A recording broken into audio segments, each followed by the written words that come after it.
Hello friends, welcome to our YouTube channel that is IP trend. और हम discuss करने वाले हैं पांडास लाइब्रेरी का data structure that is data frame. Data frame की ये हमारी 6th वीडियो है। इससे पहले हम इसके 5 पार्ट्स जो हैं वो ऑलरेडी कवर कर चुके हैं। उन 5 पार्ट्स में हमने बेसिक से स्टार्ट किया था। सबसे पहले कि डाटा फ्रेम होता क्या है, डाटा फ्रेम की कैरेक्टरिस्टिक्स क्या क्या होती हैं, डाटा फ्रेम को क्रिएट करने के लिए हमें किन लाइब्रेरीज की ज़रूरत होती है, उसके बाद डाटा फ्रेम को क्रिएट करने के कौन कौन से मेथड होते हैं, 2D डिक्शनरी क्या होती है, 2D डिक्शनरी में जो वैल्यूज हैं अगर वो लिस्ट की फॉर्म में है तो कैसे हमारा डाटा फ्रेम क्रिएट होता है, अगर वो सीरीज की फॉर्म में है तो कैसे क्रिएट होता है, किसी 2D एरे से हम कैसे डाटा फ्रेम क्रिएट कर सकते हैं, ये सारी चीजें हमने कवर की। उसके बाद नेक्स्ट जो पार्ट आया हमारा वो था डाटा फ्रेम के एट्रीब्यूट्स, यानी कि अगर हमें डाटा फ्रेम के बारे में कोई भी इंफॉर्मेशन चाहिए कि हमारे डाटा फ्रेम का साइज क्या है, उसमें नंबर ऑफ एलिमेंट्स कितने हैं, उसकी शेप क्या है, नंबर ऑफ डायमेंशंस कितने हैं, या फिर उसमें रो इंडेक्सेस क्या क्या हैं, कॉलम इंडेक्सेस क्या क्या हैं, ये सब इंफॉर्मेशन जानने के लिए हमने डाटा फ्रेम के एट्रीब्यूट्स के बारे में पढ़ा, क्योंकि एट्रीब्यूट की हेल्प से ही हमें ये सारी इंफॉर्मेशन बहुत इजीली मिल जाती है। उसके बाद हमने देखा कि हम डाटा फ्रेम के एलिमेंट्स को एक्सेस कैसे कर सकते हैं। अगर हमें कोई इंडिविजुअल रो प्रिंट करवानी है, कॉलम प्रिंट करवाना है, कोई इंडिविजुअल एलिमेंट प्रिंट करवाना है, या फिर कोई पर्टिकुलर रेंज हमें डिस्प्ले करवानी है, तो उसके लिए हमने लॉक मेथड, एट मेथड, आई लॉक, आई एट, इस तरीके के कई सारे मेथड्स पढ़े।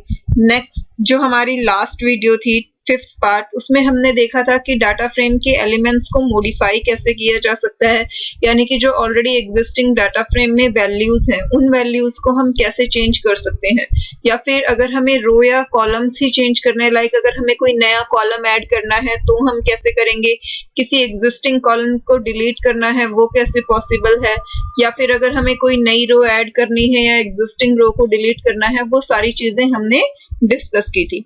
उसके बाद आज हम आ गए हैं आइट्रेशन ओवर डाटा फ्रेम, यानी कि डाटा फ्रेम के ऊपर हम आइट्रेट कैसे करते हैं।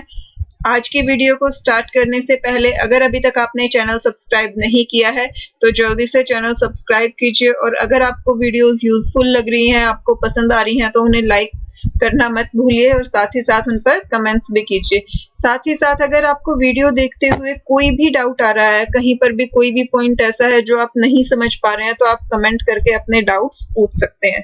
तो चलिए स्टार्ट करते हैं हमारा आज का topic, that is iterating over a data frame. सबसे पहली चीज कि आइट्रेशन का मतलब क्या होता है। ऑलरेडी हम 11th क्लास में फोर लूप, व्हाइल लूप पढ़ चुके हैं, जिसमें हमने आइट्रेशन पढ़ी थी। आइट्रेशन मतलब कि हमारे पास एक सीक्वेंस है और उसके हर एलिमेंट को हमें वन बाय वन एक्सेस करना है। तो यहाँ पर भी डाटा फ्रेम में हमारे पास सीक्वेंसेस हैं, और अभी तक जो हमने मेथड पढ़े एलिमेंट्स को एक्सेस करने के, वो क्या थे कि या तो हम कोई पर्टिकुलर रो एक्सेस कर रहे हैं, कॉलम एक्सेस कर रहे हैं, या फिर हम इंडिविजुअल एलिमेंट भी कर पा रहे थे। लेकिन मान लीजिए हमें डाटा फ्रेम के सारे एलिमेंट्स को वन बाय वन करके एक्सेस करना है, तो उसके लिए हमें क्या करना पड़ेगा। या तो उसके लिए हमें कोई बहुत बड़ा सा प्रोग्राम लिखना पड़ेगा, और या फिर हमें हर इंडिविजुअल एलिमेंट के लिए जो है वो एक्सेसिंग की, सिलेक्टिंग की अलग से स्टेटमेंट लिखनी पड़ेगी, जो कि बहुत ही ज्यादा डिफिकल्ट हो जाएगा और बहुत ज्यादा मतलब समझ ही नहीं आएगा हमें, कहीं ना कहीं हम मिस्टेक उसमें कर ही देंगे। तो उसके लिए पाइथन ने हमें जो है एक बहुत ही सिंपल सा मेथड प्रोवाइड किया है, और अभी हम उसी के बारे में डिस्कस करेंगे। तो sometimes you need to process all the data values of a data frame, कि हमें डाटा फ्रेम की सारी डाटा वैल्यूज को प्रोसेस करना होता है। In such a case writing separate statement for assigning और एक्सेसिंग इंडिविजुअल वैल्यू, कि हर इंडिविजुअल वैल्यू के लिए सेपरेट स्टेटमेंट लिखना will make the process cumbersome, की प्रोसेस जो है वो बहुत अजीब हो जाएगा हमारे लिए। Thus for such a thing you need to iterate over a data frame। तो ऐसे काम के लिए हमारे लिए बेटर क्या है कि हम डाटा फ्रेम के ऊपर आइट्रेशन करें, यानी कि डाटा फ्रेम के ऊपर डाटा फ्रेम के हर एलिमेंट को वन बाय वन करके हम एक्सेस करें। अब करेंगे कैसे? There are many ways using which we can iterate over a data frame, but most commonly used are iter rows and iter columns। ये दोनों हमारे पांडास लाइब्रेरी में प्रोवाइडेड होते हैं। हम इन्हें यूज कैसे करते हैं? हमें क्योंकि डाटा फ्रेम के ऑब्जेक्ट पे आइट्रेट करना है, तो हम लाइब्रेरी का नाम यूज नहीं करते, हम किसका नाम यूज करते हैं? उस डाटा फ्रेम का नाम यूज करते हैं जिसके एलिमेंट्स हमें 1 बाय 1 एक्सेस करने हैं। ठीक है, तो डाटा फ्रेम के ऑब्जेक्ट का नाम डॉट लगा के मेथड का नाम लिखेंगे, और मेथड हमारे पास कौन कौन से हम पढ़ने जा रहे हैं, आइटर रोज एंड आइटर आइटम्स। आइटर रोज जो होता है वो हमें रो वाइज डाटा डिस्प्ले करवाता है, और आइटर आइटम्स जो है वो हमें कॉलम वाइज डाटा डिस्प्ले करवाता है।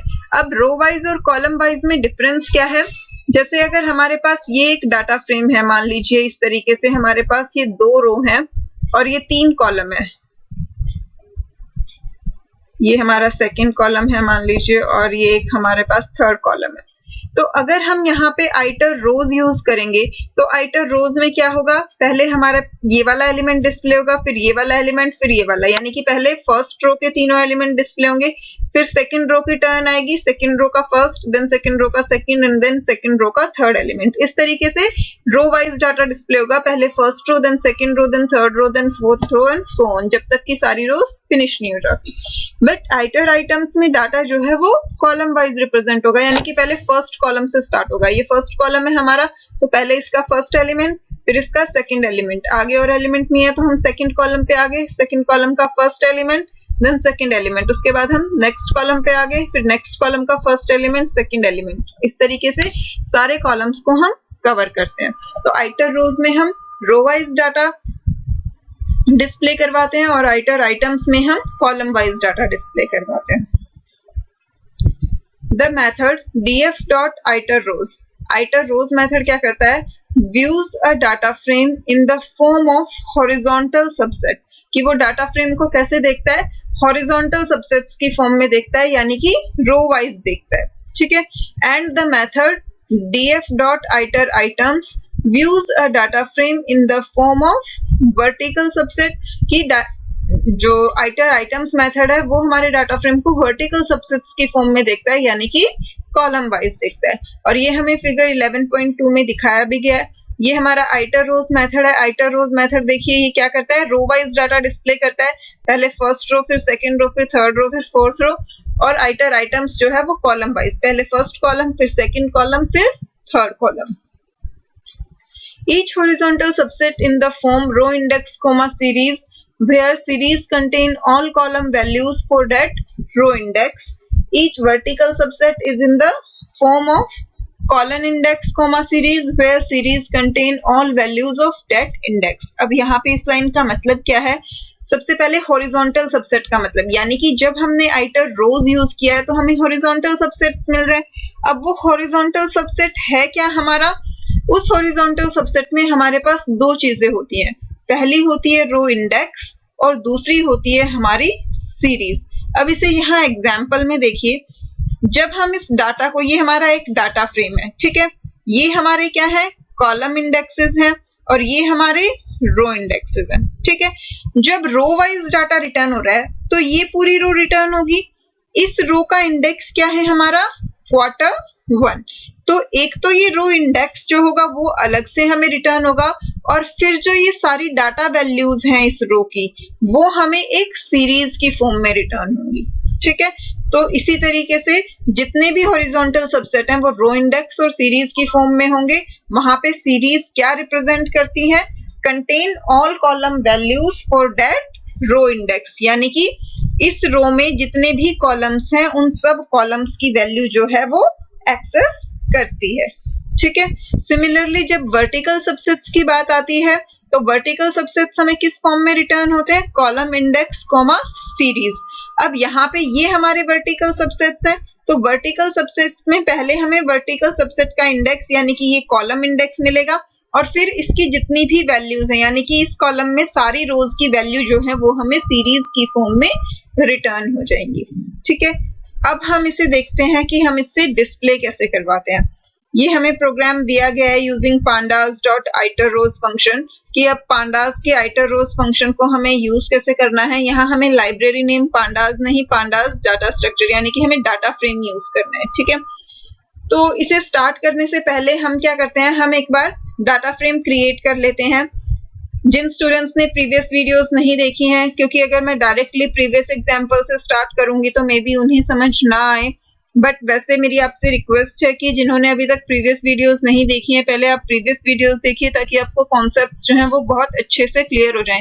सारी वीडियोस ना सही, एटलीस्ट 1-2 वीडियोस जो हैं स्टार्टिंग की उन्हें देखिए ताकि एटलीस्ट आपको इतना पता चल जाए कि डाटा फ्रेम होता क्या है और हम उसे क्रिएट कैसे करते हैं। ठीक है, तो पहला जो है वो आइटर रोज को यूज करना हमें बताया गया है, लेकिन इसे स्टार्ट करवाने से पहले मुझे आपको एक दो कॉन्सेप्ट जो है वो रिमाइंड करवाने हैं। ऑल्दो वो हम 11th क्लास में पढ़ चुके हैं, बट फिर भी कुछ स्टूडेंट्स ऐसे होंगे जो मे बी भूल गए हों, तो इसलिए हम स्टार्ट करेंगे उन्हें। ये हमारा एनाकोंडा सॉफ्टवेयर में यूज कर रही हूँ। एनाकोंडा सॉफ्टवेयर में भी हम स्पाइडर यूज कर रहे हैं।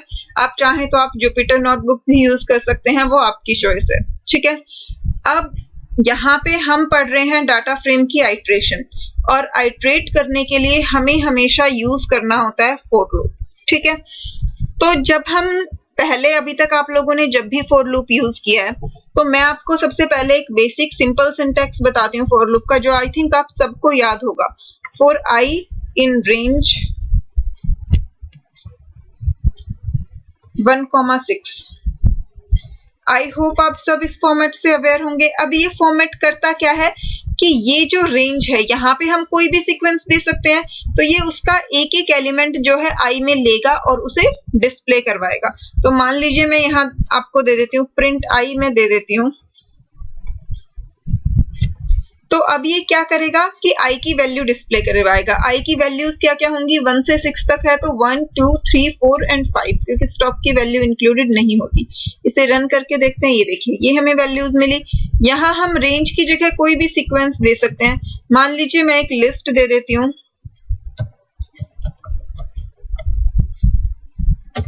ठीक है, अब अगर मैं इसे रन करवाऊंगी तो मेरे कौन से एलिमेंट प्रिंट होंगे, जो मेरी लिस्ट में थे। पहले 3 प्रिंट हुआ, देन 5, देन 7, देन 8। ठीक है, तो आइट्रेशन का मतलब क्या होता है, यहाँ जो भी सीक्वेंस है 1 बाय 1 उसके एलिमेंट्स जो हैं रिटर्न होते हैं।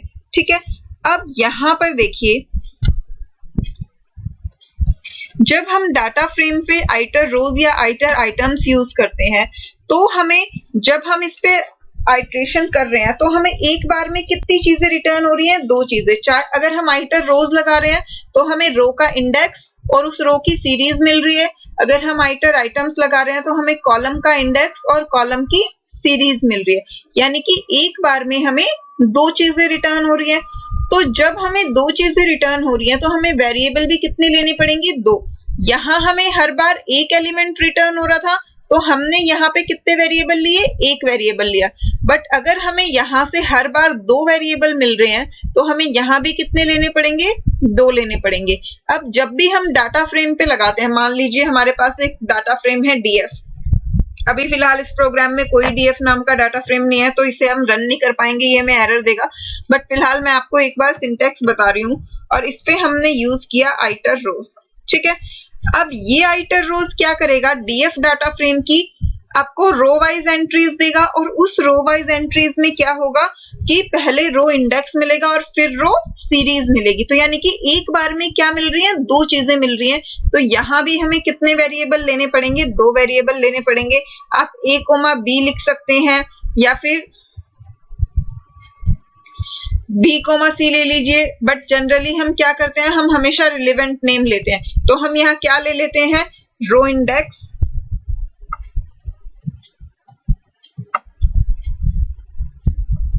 ठीक है, कोमा रो सीरीज। इससे क्या होगा कि हमें पता चल जाएगा कि हाँ, ये हमारा रो इंडेक्स है और ये हमारी सीरीज है। ये रिलेवेंट नाम आप कैसे भी लिख सकते हैं। हम यहाँ पे R index comma R series भी कर सकते हैं, और या फिर आप सिंपली इंडेक्स कोमा सीरीज ले लो, उससे भी हमें समझ आ जाएगा कि फर्स्ट में हमारा इंडेक्स स्टोर है, सेकंड में हमारी सीरीज स्टोर है। तो फॉर लूप में जब हम आइटर रोज और आइटर कॉलम्स यूज करेंगे, तो उस केस में हमारे पास क्या होगा, हमें यहाँ पे 2 वेरिएबल देने पड़ेंगे, क्योंकि हमें एक बार में कितनी वैल्यूज मिलेंगी, 2 वैल्यूज मिलेंगी। तो अब हम स्टार्ट करते हैं अपना स्टार्टिंग से। हमें सबसे पहले क्या चाहिए, एक डाटा फ्रेम क्रिएट करना है, और डाटा फ्रेम को क्रिएट करने के लिए हमें सबसे पहले क्या करना होता है, लाइब्रेरीज इंपोर्ट करनी होती हैं। तो हम दोनों लाइब्रेरीज इंपोर्ट कर लेते हैं, pandas and NumPy. Import pandas as PD, इंपोर्ट numpy as np। ठीक है, हमने दोनों लाइब्रेरीज को इंपोर्ट कर लिया। अब हमें डाटा फ्रेम क्रिएट करवाना है। ठीक है, हम कोई भी डाटा फ्रेम क्रिएट करके उस पे आइट्रेशन लगा सकते हैं, बट जब हम बुक से पढ़ रहे हैं तो अगर हम बुक वाला ही एग्जाम्पल क्रिएट करके करेंगे तो हमें चीजों को रिलेट करने में ज्यादा आसानी होगी। तो एक बार देख लेते हैं, हमारा बुक में डाटा फ्रेम ये वाला है, यानी कि हमारे पास 4 रोज हैं जिसमें Q1, Q2, Q3, Q4 और 3 कॉलम्स हैं ये। ठीक है, तो यही वाला डाटा फ्रेम जो है हम यूज करेंगे, और यहाँ पे जो हमें प्रोग्राम दिया गया है उस प्रोग्राम में भी यही वाला डाटा फ्रेम जो है क्रिएट किया गया है, इसी के बेसिस पे हमें आउटपुट दिखाया गया है। ठीक है, तो हम स्टार्ट करते हैं इसी को। यहाँ पे मैं आपको ज्यादा डिटेल में नहीं बताऊंगी कि डाटा फ्रेम कैसे क्रिएट किया जाता है। इस वीडियो के डिस्क्रिप्शन बॉक्स में मैंने वीडियोस का लिंक दिया हुआ है, आप वहां पे मैंने पूरी प्लेलिस्ट डाली हुई है, उस प्लेलिस्ट से आप सेकंड थर्ड पार्ट देख सकते हैं, वहां से आपको इजीली समझ आ जाएगा कि डाटा फ्रेम की क्रिएशन जो है वो कैसे होती है। फिलहाल हम 2D डिक्शनरी यूज करके करेंगे, तो पहले हम एक डिक्शनरी क्रिएट कर लेते हैं। डिक्शनरी हम हमेशा कर्ली ब्रैकेट्स में लेते हैं। जो डिक्शनरी की कीज होती हैं वो कॉलम नेम्स बन जाती हैं। हमारे कॉलम नेम्स क्या थे? 2015, 16 एंड 17। तो हमने कॉलम का नाम ले लिया। अब हमें 2D डिक्शनरी यूज करनी है, यानी कि इसकी वैल्यू भी जो है वो क्या होगी? डिक्शनरी होगी। तो इसकी वैल्यू हम एक डिक्शनरी क्रिएट कर रहे हैं, और उस डिक्शनरी में हमारे पास कितनी वैल्यूज हैं? 4, Q1, Q2, Q3 और Q4 के लिए। तो हम उन चारों को क्रिएट कर लेते हैं। क्वार्टर की जगह हम सिंपली Q1 लिख लेते हैं। इसकी वैल्यू हम यहाँ पे रैंडमली कुछ भी प्रोवाइड कर देंगे, कोमा Q2, कोमा Q3, और इसके लिए भी हमने वैल्यूज दे दी। इसके 4 क्वार्टर थे तो एक वैल्यू हमें और लेनी है Q4।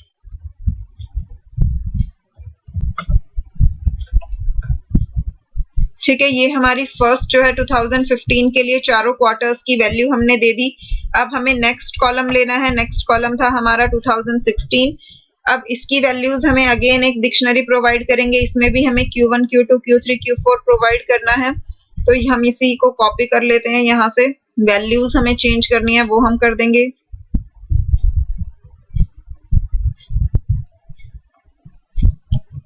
यही सेम डाटा हम यहाँ पे क्या करते हैं? कॉपी कर देते हैं। इन वैल्यूज को हम चेंज कर देते हैं।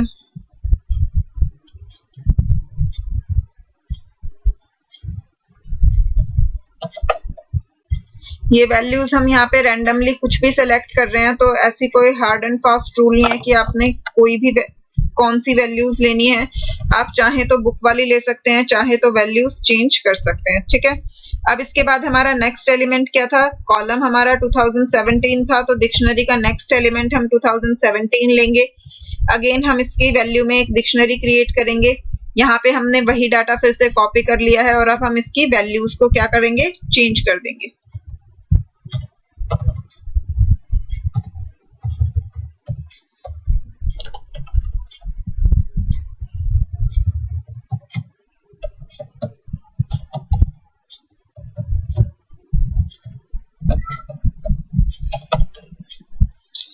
ठीक है, अब इसके बाद हमें नेक्स्ट पार्ट क्या करना है? इस डिक्शनरी की हेल्प से हमें डाटा फ्रेम क्रिएट करवाना है। हमने डाटा फ्रेम का नाम रख लिया DF। डाटा फ्रेम क्रिएट करने का मेथड क्या होता है? Library name dot data frame, method का नाम, डाटा फ्रेम का D कैपिटल, F कैपिटल, और ब्रैकेट में हम क्या पास ऑन कर देंगे? डिक्शनरी का नाम। अब एक बार हम इस डाटा फ्रेम को प्रिंट करवा के देख लेते हैं कि हमारा जो डाटा फ्रेम है वो सक्सेसफुली क्रिएट हो रहा है या नहीं, या कहीं इस प्रोग्राम में कोई एरर तो नहीं। और अब हम इस प्रोग्राम को रन करके देखते हैं कि हमारा आउटपुट क्या आता है, एक बार, कि हमारे डाटा फ्रेम में कोई प्रॉब्लम तो नहीं है, वो सक्सेसफुली क्रिएट हो रहा है या नहीं। तो ये देखिए, हमारा डाटा फ्रेम जो है वो प्रिंट हो गया। हमारे पास 3 कॉलम्स हैं 2015, 16 एंड 17, और हमारे पास 4 रोज हैं Q1, Q2, Q3 and Q4, which stands for Q1, Q2, Q3 and Q4। यहाँ हमने बेसिकली किया क्या है कि हमने 3 साल की चारों क्वार्टर्स की सेल को स्टोर किया है। 2015 के चारों क्वार्टर्स में, 2016 के, देन 2017 के। अब ये हमारा डाटा फ्रेम प्रिंट हो गया। अब हम आ जाते हैं हमारे नेक्स्ट पार्ट पे कि अब हमें करना क्या है? हमें आइटर रोज मेथड को यूज करना है। ये देखिए, यहाँ से ये पार्ट जो स्टार्ट हो रहा है इतना पार्ट हमने कवर कर लिया, हमने डाटा फ्रेम क्रिएट कर लिया। ठीक है, अब हमें नेक्स्ट पार्ट जो करना है वो क्या है कि हमें आइटर रोज मेथड को यूज करना है। जैसा कि मैंने अभी आपको समझाया था, हम आइट्रेशन के लिए फॉर लूप लगाते हैं, तो हम यहाँ क्या यूज करेंगे, फॉर यूज करेंगे फॉर लूप के लिए। ठीक है, डीएफ हमारे यहाँ पे डाटा फ्रेम का नाम इन्होंने यहाँ डाटा फ्रेम का नाम इन्होंने df1 लिया है, तो इधर क्या लिखा, df1 डॉट आइटर रोज, क्योंकि हमें रो वाइज आइट्रेशन किस पे करनी है, डाटा फ्रेम df1 पे करनी है। अब ये जो आइटर रोज मेथड है, ये हमें एक बार में दो चीजें रिटर्न करेगा। रो वाइज डाटा रिटर्न कर रहा है, तो पहले फर्स्ट रो का इंडेक्स और उसकी सीरीज, उसके बाद सेकंड रो का इंडेक्स और उसकी सीरीज। तो हर बार जब दो वैल्यूज रिटर्न कर रहा है, तो यहाँ भी हमें कितने वेरिएबल्स देने पड़ेंगे, दो वेरिएबल्स देने पड़ेंगे। फर्स्ट में हमारे पास इंडेक्स स्टोर होगा और सेकंड में हमारे पास क्या स्टोर होगी, सीरीज स्टोर होगी, यानी कि उस पूरी रो की जो वैल्यूज हैं वो स्टोर होंगी। उसके बाद हम उन्हें जिस फॉर्मेट में चाहे उस फॉर्मेट में डिस्प्ले करवा सकते हैं। फॉर्मेटिंग के लिए हमारी अपनी चॉइस होती है। ठीक है, आइटर रोज ने हमें पूरी सीरीज प्रोवाइड कर दिया। अब हमें वो सीरीज एक साथ प्रिंट करवानी है या उस सीरीज के सारे एलिमेंट्स को हमें अलग अलग प्रिंट करवाना है, ये टोटली हमारी चॉइस होती है। ठीक है, अब यहाँ पे हमने बुक में जो हमें मेथड दिया गया है वो क्या है कि पहले इंडेक्स प्रिंट करवाया है, उसके बाद सीरीज प्रिंट करवा दिए। सीरीज के एलिमेंट्स को अलग अलग एक्सेस नहीं किया, पूरी सीरीज को एक साथ प्रिंट करवा दिया। बट अगर हम चाहें तो हम सीरीज के एलिमेंट्स को भी अलग अलग एक्सेस कर सकते हैं, वो टोटली हमारी चॉइस होती है। चलिए इसे करके देखते हैं। तो अब हम लगाएंगे फॉर लूप, फॉर, और यहाँ पे हम कौन से दो वेरिएबल लेंगे, एक हम ले लेते हैं इंडेक्स और दूसरा हम ले लेते हैं सीरीज। हमने दोनों रिलेवेंट नेम ले लिए ताकि हमें कोई कंफ्यूजन ना हो। For index comma series in, अब हमारे डाटा फ्रेम का नाम क्या है, df, तो df डॉट आइटर रोज।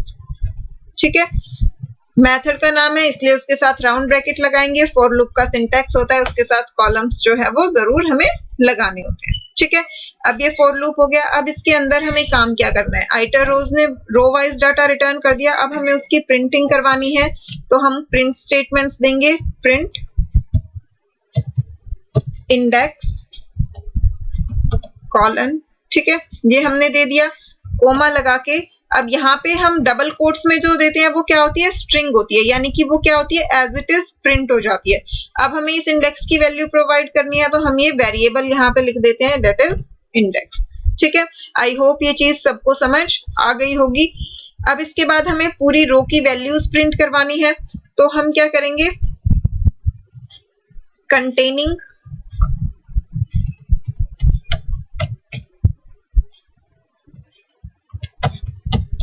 वैल्यूज।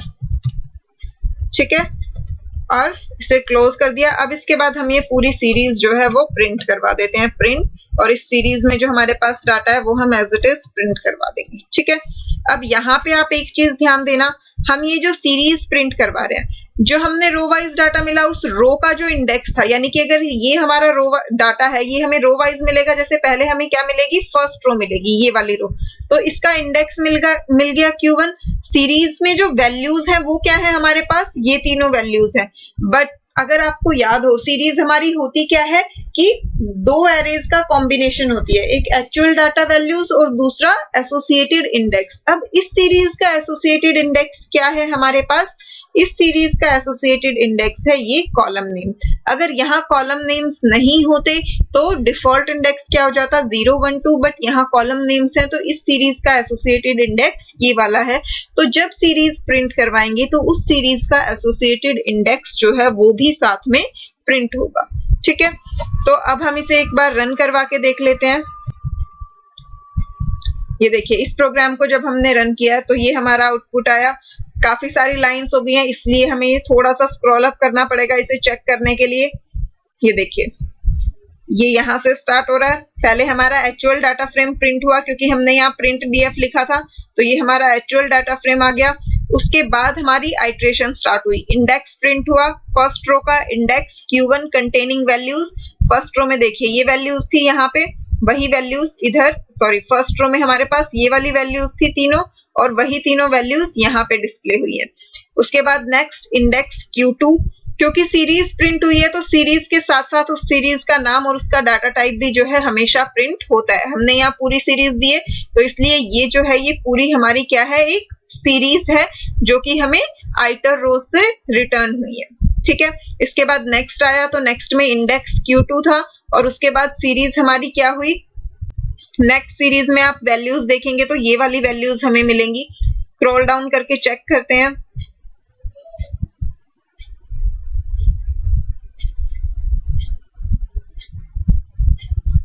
ये देखिए, ये हमारी Q2 वाली जो सीरीज है वो है यहाँ तक। ठीक है, उसके बाद नेक्स्ट इंडेक्स 3 और फिर इंडेक्स 3 में थर्ड रो की जो वैल्यूज थी वो हमें मिली और उसके बाद फोर्थ रो और उसकी वैल्यूज जो है वो यहाँ पे डिस्प्ले हो गई।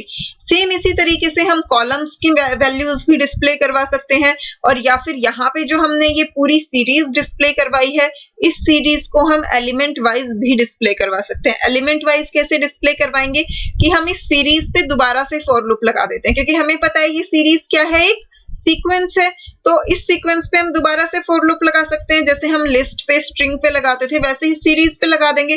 फिर इस सीरीज का हर बार हमें एक एक एलिमेंट मिलेगा और उस एक एक एलिमेंट को हम डिस्प्ले करवा सकते हैं। हम उस मेथड को भी देखेंगे, एक बार बुक में देख लेते हैं।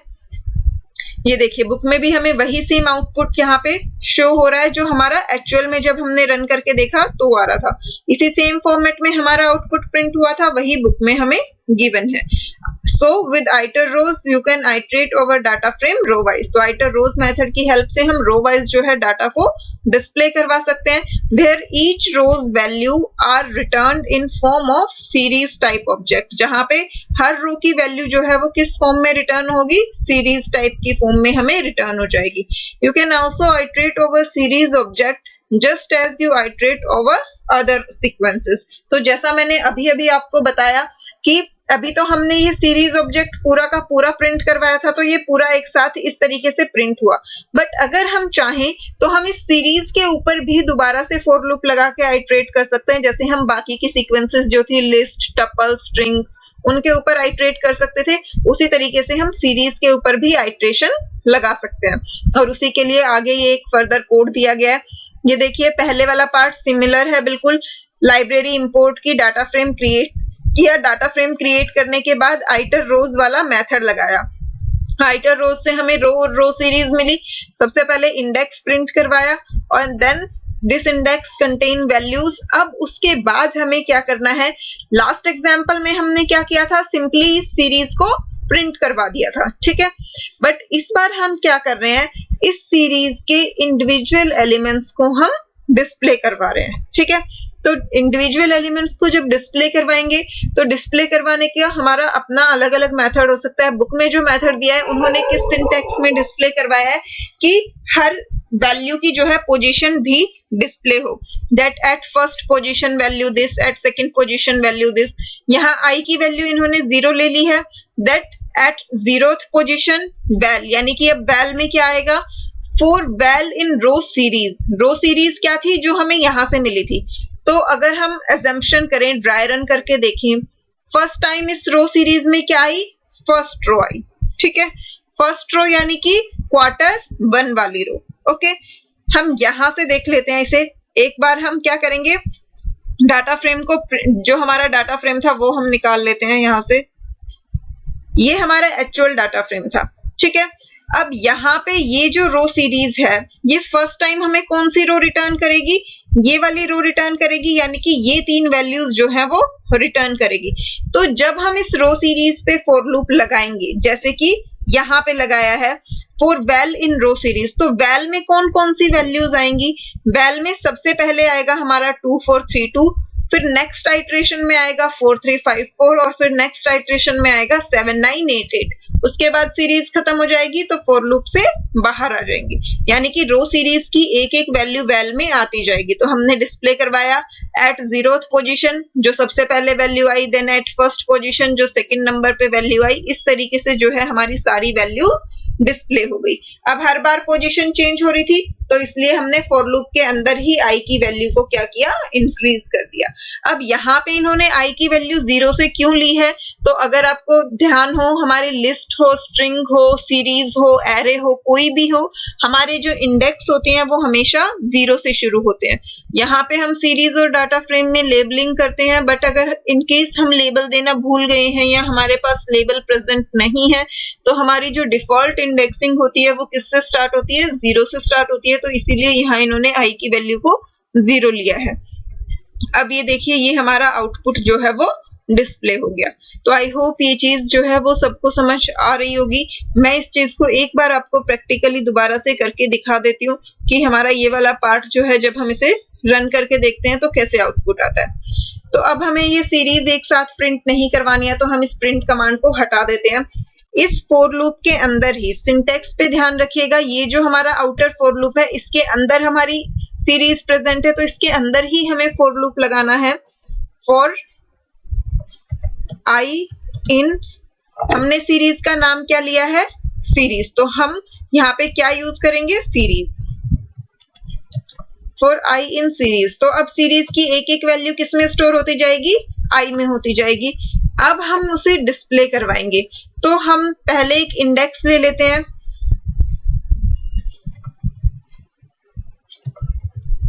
जो कि किससे स्टार्ट हो रहा है, 0 से स्टार्ट हो रहा है। ठीक है, तो अब हम क्या करेंगे, डिस्प्ले करवाएंगे प्रिंट। सबसे पहले एक स्ट्रिंग दे देते हैं एट इंडेक्स, ठीक है। अब हमें एक्चुअल इंडेक्स प्रोवाइड करना है जो किसमें स्टोर है, IND में, कोमा लगा के फिर से हमने स्ट्रिंग दे दी at index 0 is string finish. और अब हमें क्या देनी है, जो इस इंडेक्स की एक्चुअल वैल्यू है और वो वैल्यू किसमें स्टोर है, i में स्टोर है। ठीक है, अब हमें हर बार जो है इंडेक्स की वैल्यू चेंज करनी है तो इंडेक्स इज इक्वल टू हमने क्या कर दिया, इंडेक्स प्लस 1 कर दिया ताकि इंडेक्स की वैल्यू जो है वो हर बार चेंज होती जाए। अब हम इसे रन करके देखते हैं तो ये देखिए हमें आउटपुट क्या मिला कि हमारे जो है हर सीरीज की वैल्यू अलग अलग प्रिंट हुई है। ये हमारा एक्चुअल डाटा फ्रेम था। फिर रो वाइज जब हमें मिला तो सबसे पहले इंडेक्स प्रिंट हुआ, कंटेनिंग वैल्यूज जो है वो प्रिंट हुआ और फिर हमारा जो इनर फॉर लूप था ये वाला पार्ट वो रन हो गया। और इस फॉर लूप को जब हमने रन किया तो हर बार हमारा क्या प्रिंट हुआ, at index 0 first value, at index 1 second value and at index 2 जो हमारी थर्ड वैल्यू थी वो। तो हमारी रो की जो तीनों वैल्यूज थी वो प्रिंट हो गई। उसके बाद हमारी सेकंड रो स्टार्ट हुई, फिर सेकंड रो का सबसे पहले यहाँ पे इंडेक्स प्रिंट हुआ, कंटेनिंग वैल्यूज, और ये तीनों वैल्यूज जो है वो डिस्प्ले होगी। सिमिलरली रो 3 के लिए एंड रो 4 के लिए जो है ये वाला पूरा पार्ट हमारा किसके लिए है, रो 3 के लिए है और ये वाला पार्ट जो है वो हमारा रो 4 के लिए है।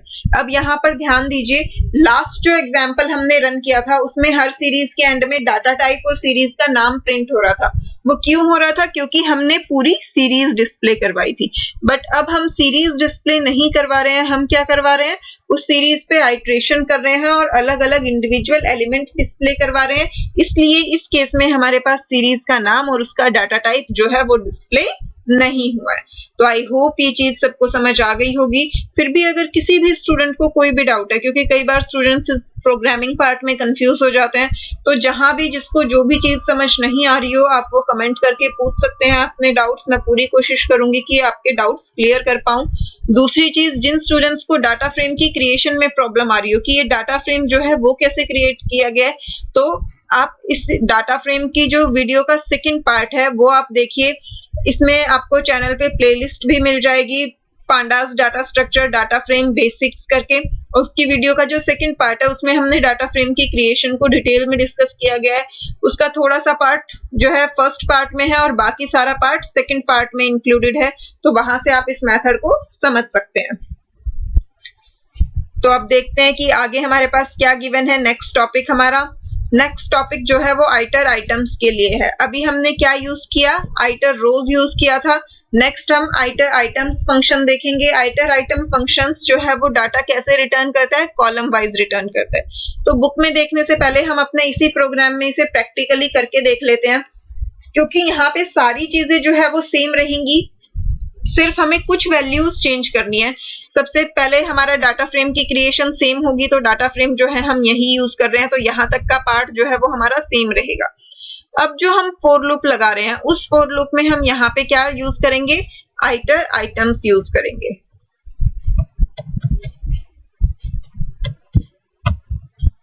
ठीक है, अब आइटर आइटम्स मेथड क्या करेगा, कॉलम वाइज डाटा रिटर्न करेगा। तो पहले ये कॉलम का इंडेक्स देगा, वो इंडेक्स यहाँ पे इस इंडेक्स में स्टोर हो जाएगा, और नेक्स्ट ये कॉलम की सीरीज देगा, यानी कि उस सीरीज में हमारे पास क्या क्या वैल्यू है वो कहाँ स्टोर हो जाएंगी, हमारे इस सीरीज ऑब्जेक्ट में स्टोर हो जाएंगी।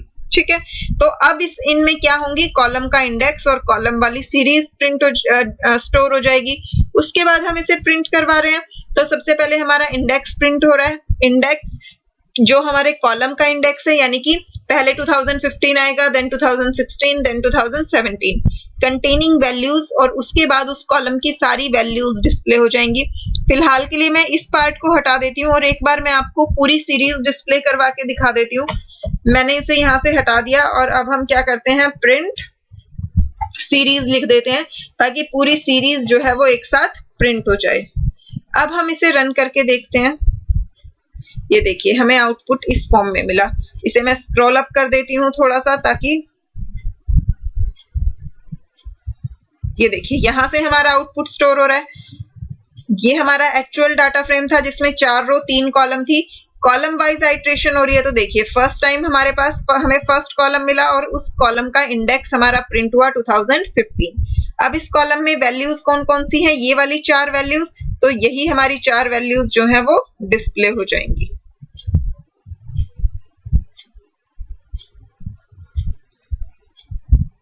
यहाँ पर ये देखिए, ठीक है। अब यहाँ पे ध्यान दीजिए, ये वाला डाटा भी हमें सीरीज की फॉर्म में मिला था, तो इस सीरीज से एसोसिएटेड इंडेक्स इस बार हमारा क्या था, Q1, Q2, Q3 and Q4। तो वही हमारी जो सीरीज प्रिंट हुई, सीरीज जब भी प्रिंट होती है तो उसका एसोसिएटेड इंडेक्स और डाटा वैल्यूज दोनों प्रिंट होती हैं। तो ये हमारा जो है वो हमारा एसोसिएटेड इंडेक्स एरे है और ये हमारा एक्चुअल डाटा एरे है। सीरीज प्रिंट करवाई है तो उसका नाम और डाटा टाइप दोनों प्रिंट होंगे। तो सीरीज का नाम क्या है हमारा 2015 और उसका डाटा टाइप int 64। तो इसी तरीके से हम आगे देखेंगे। हमारी सेकंड जो सीरीज थी वो क्या थी, हमें सेकंड कॉलम मिला था, उसका इंडेक्स 2016 था। फिर उस सेकंड इंडेक्स की यानी कि सेकंड कॉलम की सारी वैल्यूज डिस्प्ले हुई, उसका नाम, उसका data type. Then third column start हुआ तो उस कॉलम का इंडेक्स 2017 हुआ और उसके बाद उसकी सारी जो है वैल्यूज हमें यहाँ पर मिल गई। तो इस तरीके से हमने पूरे को जो है वो डिस्प्ले करवाया, बट सीरीज वाइज, यानी कि पहले हमने फर्स्ट कॉलम, फिर हमने सेकंड कॉलम और फिर हमने थर्ड कॉलम जो है वो डिस्प्ले करवाया। बट मान लीजिए हमें पूरी सीरीज नहीं चाहिए, हमें जो है वो एलिमेंट वाइज चाहिए। तो जैसे हमने रो के केस में किया था वही सेम चीज हम क्या करेंगे, यहाँ पे कर लेंगे। एक इंडेक्स ले लेंगे, उस इंडेक्स की वैल्यू वही हमने 0 ले ली। अब हम इस सीरीज पे क्या करेंगे, फॉर लूप लगा देंगे, फॉर वैल्यू इन सीरीज। ध्यान रखिए यहाँ पे ये सीरीज की स्पेलिंग आपकी एग्जैक्ट इससे मैच करनी चाहिए, क्योंकि हमें उसी से वैल्यूज जो है वो पिकअप करनी है। अब हम यहाँ पे क्या डिस्प्ले करवाएंगे, इंडिविजुअल एलिमेंट डिस्प्ले करवा रहे हैं, तो प्रिंट स्टेटमेंट दे देते हैं, प्रिंट एट पोजीशन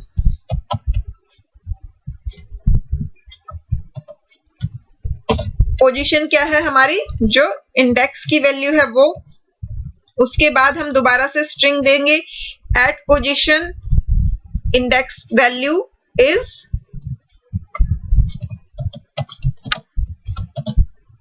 और स्ट्रिंग क्लोज, और एक्चुअल वैल्यू किसमें स्टोर है, हमारी वैल्यू में। तो ये हमारा जो है वो कंप्लीट हो गया। अब इंडेक्स की पोजीशन जो है वो हर बार चेंज होगी, तो इसे हम हर बार इंक्रीज कर देंगे, INX is equal to INX plus 1। ठीक है, अब इसे सेव करके इसे हम रन करके देखते हैं। तो ये देखिए ये हमारा आउटपुट, आप इसे कंपेयर कर सकते हैं जो हमारे रो के केस में आउटपुट आया था। ये हमारा एक्चुअल डाटा फ्रेम है। अब हमारा कॉलम वाइज आइट्रेशन हो रही है, तो पहले हमारे कॉलम का इंडेक्स आया और फिर उस कॉलम की सारी वैल्यूज आई। अब यहाँ पे आप वैल्यूज मैच भी कर सकते हैं, यही वाले कॉलम की वैल्यूज हैं और हमने पोजीशन 0 1 2 3 दी थी तो हमारी वही आ गई। इसी तरीके से सेकंड कॉलम और थर्ड कॉलम के लिए भी जो है वो सेम तरीके से प्रोसेसिंग हुई है। यहाँ पे अगर हम इसकी वैल्यू 1 से स्टार्ट कर दें मान लीजिए, तो इस बार क्या होगा कि ये एट पोजीशन जो 0 से स्टार्ट हो रहा है वो हमारा 1 2 3 4 आ जाएगा। इसे भी एक बार रन करके देख लेते हैं। ये देखिए इस बार हमारी पोजीशंस क्या आई हैं, 1 2 3 4 आई हैं तीनों ही प्लेसेस पे। ये देखिए, ठीक है। तो हर कॉलम के लिए पोजीशंस जो है हमारी 1 2 3 4 आ गई। जो भी हम यहाँ देते हैं उसी फॉर्मेट में हमारी पोजीशंस आ जाती हैं, ठीक है। अब यहाँ पे एक मैं आपको होमवर्क दे रही हूँ, जो भी स्टूडेंट्स इस वीडियो को देख रहे हैं तो आई विल रिक्वेस्ट यू कि आप इस पार्ट को जरूर ट्राई कीजिए। सीरीज वाला टॉपिक हम ऑलरेडी कवर कर चुके हैं। डाटा फ्रेम से पहले हमने सीरीज वाला ही टॉपिक किया था, तो वहां हमने सीरीज को डिस्प्ले करवाना सीखा था, ठीक है। अब यहाँ जो मैंने फॉर लूप लगाया है, उस फॉर लूप में मैंने दिया at position 0 is 2 4 3 2 at position 1। But अगर हम यहाँ ये इंटीजर पोजीशंस ना लेके हम एक्चुअल इंडेक्सेस लें जो हमारे डाटा फ्रेम के हैं, जैसे ये हमारा डाटा फ्रेम था, तो इन 2015 जो ये इंडेक्स 2015 है, जब इसकी सीरीज प्रिंट हुई, इस सीरीज का एसोसिएटेड इंडेक्स क्या है, Q1 Q2 Q3 and Q4 और उसके साथ ये वैल्यूज हैं जो कि हमारी ऊपर प्रिंट भी हुई थी। तो हम यहाँ एट पोजीशन 1 की जगह at position Q1 is this, at position Q2 is this, at position Q3 is this, at position Q4 is this। अगर हमें इस फॉर्मेट में डाटा प्रिंट करवाना है तो हमें अपने इस कोड में क्या चेंजेस करने पड़ेंगे। तो पहले आप इसे खुद से ट्राई कीजिए और अगर आप नहीं सॉल्व कर पा रहे हैं तो आप कमेंट करके बताइए। जो सॉल्व कर पा रहे हैं वो भी अपने कोड के स्निपेट जो है वो कमेंट पोर्शन में जरूर लगाएं, और जिन स्टूडेंट्स को नहीं समझ आ रहा है या वो नहीं सॉल्व कर पा रहे हैं तो कमेंट करके अपना डाउट जरूर पूछिए। बट इस चीज को एक बार ट्राई जरूर कीजिए, उससे आपको क्लियर हो जाएगा कि आपको सीरीज वाला पार्ट समझ आया या नहीं, या फिर आपको यहाँ पे कोई प्रॉब्लम तो नहीं आ रही है, ठीक है। तो अब हम स्टार्ट करते हैं हमारा नेक्स्ट वाला पार्ट। ये हमारा आइटर आइटम्स को डिस्कस किया गया है। ये पार्ट हमने ऑलरेडी प्रैक्टिकली करके देख लिया, बट एक बार फिर भी देख लेते हैं कि बुक में अगर कुछ भी एक्स्ट्रा पॉइंट हमें मिल जाता है तो। Unlike iter rows, iter items bring you vertical subset, क्योंकि रोज जो है वो हमें हॉरिजॉन्टल सबसेट दे रहे थे, आइटर आइटम्स वर्टिकल सबसेट देंगे। In the form of column index and a series object containing value of all rows in that column. तो basically हमें हर कॉलम की वैल्यू मिल रही है यहाँ से। अब ये जो एग्जाम्पल है, ये आइटर आइटम्स वाला पार्ट हमें रन करके दिखा रहा है। हमने पहले लाइब्रेरी को इंपोर्ट किया, उसके बाद हमने डिक्शनरी क्रिएट की डाइसेल के नाम से, और फिर हमने उस डिक्शनरी की हेल्प से क्या क्रिएट किया, डाटा फ्रेम। पूरा पार्ट वही है जो हमने अभी प्रैक्टिकली करके देखा, आप इसे देख भी सकते हैं। पहले हमने लाइब्रेरी इंपोर्ट की थी, फिर हमने डिक्शनरी क्रिएट की, उसके बाद हमने डाटा फ्रेम क्रिएट किया। प्रिंटिंग की कमांड हमारी अपनी चॉइस थी, हम पहले प्रिंट करवा के देखना चाहते थे एक्चुअल डाटा फ्रेम हमारा कैसा प्रिंट हो रहा है। उसके बाद हमने for column comma column series in data frame 1 dot iter items लिया। हमने सेम यही किया था, हमने दोनों पार्ट रन करके देखे हैं। पहले हमने पूरी कॉलम सीरीज प्रिंट करवाई थी, जो अभी आपको मेथड दिया गया है, और इससे हमें आउटपुट जो है इसी फॉर्मेट में मिला था जो आपको यहाँ बुक में शो हो रहा है। और नेक्स्ट जो है कि कॉलम वाइज हमें एलिमेंट्स प्रिंट करवाने हैं, तो उसके लिए यही सेम मेथड हमने सीरीज पे दोबारा से, ये पूरा पार्ट सेम था। पहले लाइब्रेरी इंपोर्ट की, डिक्शनरी क्रिएट की, डाटा फ्रेम क्रिएट किया, फॉर लूप लगाया, आइटर आइटम्स मेथड की हेल्प से कॉलम इंडेक्स प्रिंट करवाया कंटेनिंग, और उसके बाद जब वैल्यूज की टर्न आई तो अगेन हमने क्या किया, सीरीज पे फॉर लूप लगा दिया। अब हमें उस सीरीज का एक एक एलिमेंट मिल रहा है और उसके लिए हमने ये सिंटैक्स लिखा जो कि बिल्कुल सिमिलर है। यहाँ से यहाँ एट पोजीशन की जगह एट रो यूज किया गया है, नथिंग एल्स, ठीक है। तो आई होप इतना पार्ट सब स्टूडेंट को समझ आ गया होगा। ये आउटपुट आपको दिया गया है इस कोड का। अगर किसी को भी इस पार्ट में कोई भी प्रॉब्लम है तो आप उसे पूछ सकते हैं कमेंट करके। You may also print the row labels which act as the index for each column wise। तो जो मैंने अभी अभी आपको होमवर्क में दिया है वही चीज हमें यहाँ बोली गई है कि हम जो है वो रो के एक्चुअल लेबल्स भी प्रिंट करवा सकते हैं, ठीक है। क्योंकि कॉलम वाइज जो है यहाँ पे रोज जो थी वो क्या थी, Q1, Q2, Q3 and Q4 थी हमारी बुक में। तो ये 0 1 2 3 की जगह Q1 Q2 Q3 Q4 भी जो है हम प्रिंट करवा सकते हैं। In other word you can use series dot index to print individual row labels along with column data।